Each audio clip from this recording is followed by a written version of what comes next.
We all have expectations for this 2024. So going into this 2024, I was wondering, why don't I make a video about the times JJK subverted our expectations? This is just going to be a fun video. This video has been in my mind. I really wanted to make it for a long time, and this year feels like the right time to actually do this video. So before we start this video, you know what to do. Make sure you like, make sure you subscribe, make sure you share. Also, too, we have a Discord, so I'm going to put the link down in the description and also down in the comment section. Why don't you join the server? Let's interact. Let's get to know each other. Also, that can be a good chance for you to actually get to know me on a personal level. And if you have any video recommendation too, you can use that to reach out to me. I'll really appreciate. And one important thing, before we start this video, let's try to get this video to 50 likes. I will really appreciate that. So the first one on this list is going to be the one that really broke it off for me for JJK. And that is the transfiguration of Junpei. Never in my wildest dream did I think that was going to happen.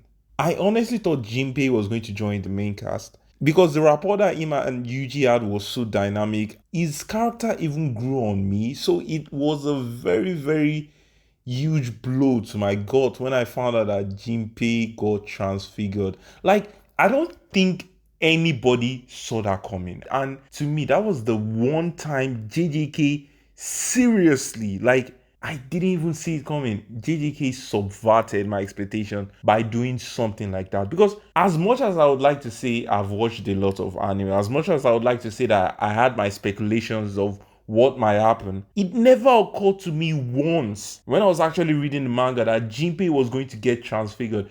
And that shit blew my mind. So do you know what? Let's do this down in the comment section. If you actually saw this comment down in the comment section. I need to give you kudos because I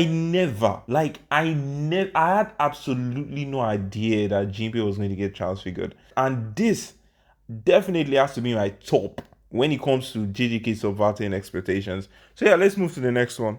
So going into the next one is Gege killing off Itadori.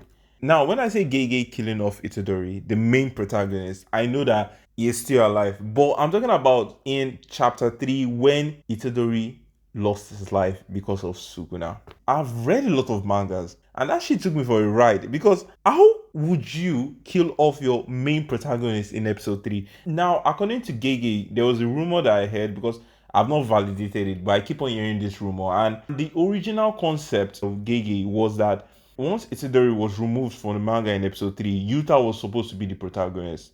Now, I'm very happy that Gege actually went with Itadori because I really love his character. I love his design, I love his character, I love the way he fights more than Yuta.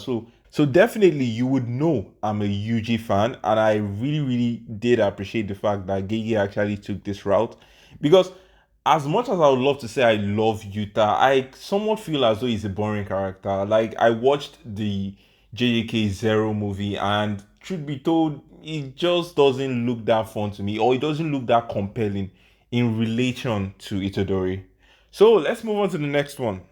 Deleting Nobara. Oh my god, that shit destroyed me. That shit broke me. Like, why would Gege do that? And this is where my love-hate relationship with Mahito, because the first thing is Mahito is really an extreme villain. Like, Mahito is the perfect type of villain because you yourself as a reader, you will get to hate the character, and which shows that Mahito himself is a very good villain. We see that the main cast hates Mahito, and what Gege does with Mahito is just extraordinary. I didn't think that Gege would actually scoop to the level of actually taking out the best girl in JJK, because definitely Nobara is my best girl. Like, and that shit is just ridiculous. Like, when she left, I didn't even know how to feel. And that was when I was still following the manga on a weekly basis. Like, just experiencing that alone was just depressing. Like, and also what it established for me was that Gege is the kind of person that can definitely kill off a character anytime he wants. And I should have even seen that coming from a while away, because we all know what he did with Junpei, we all know what he did with Itadori. So maybe it's my fault for expecting more from Gege. So, let's move to the next one. Now, before I move to the next one, we are going into spoiler territory. So, definitely, if you know that you're an anime-only consumer, please. So just keep to the time skip I'm going to put above the video now. Please don't let me spoil this for you. So yeah, the next one is going to be when Sukuna stole Megumi's body. Now, I definitely knew Sukuna was interested in Megumi's technique, but I never ever expected that Sukuna was also interested in taking Megumi's body. I was surprised. And you know, the craziest thing was that before the manga actually dropped, there were leaks, and I thought it was actually fan made because I was like, how is that possible? How is Sukuna able to actually jump from Yuji's body to Megumi's body? And that chapter just showed us that not only is Sukuna very, very talented, because it shows that Sukuna was able to learn the technique from Kenjaku by just seeing the technique once. That shows that Sukuna was definitely overpowered. But then again, we all knew that. But I didn't expect that it would move from Yuji's body to Megumi, because at that point my speculation was that at the end of the series, Sukuna and Yuji, they were going to fight in Sukuna's inner domain and Yuji would definitely defeat Sukuna. That was what I was thinking. But now we find out that Sukuna moved to Megumi's body. We found out that Megumi might potentially even be brain dead because of the fight with Gojo. Like, that shit really, really amazed me. So definitely, JJK really is good at subverting expectations. Like, this is something that Gege loves doing, and this is something I'm definitely in for. I really, really enjoy when Gege does things like this. You know, for those people that usually say that JJK is somewhat generic, I would definitely say you need to read the manga, because yes, JJK definitely copies some of the tropes from different anime. But what makes JJK very exciting for we consumers is that Gege usually puts a very, very heavy spin on those materials that it borrows from other anime. And that's what makes JJK really, really amazing. So yeah, that'll be all for today's video, guys. I really did hope you enjoy everything I had to say. As usual, you know what to do. Make sure you like, make sure you subscribe, make sure you share the video. And like I said, let's try to get this video to 50 likes.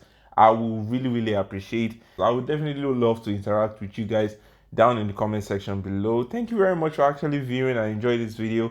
And lastly, like I said, our Discord is in the description and the comment section. So try to join our server and definitely let's meet over there and have fun.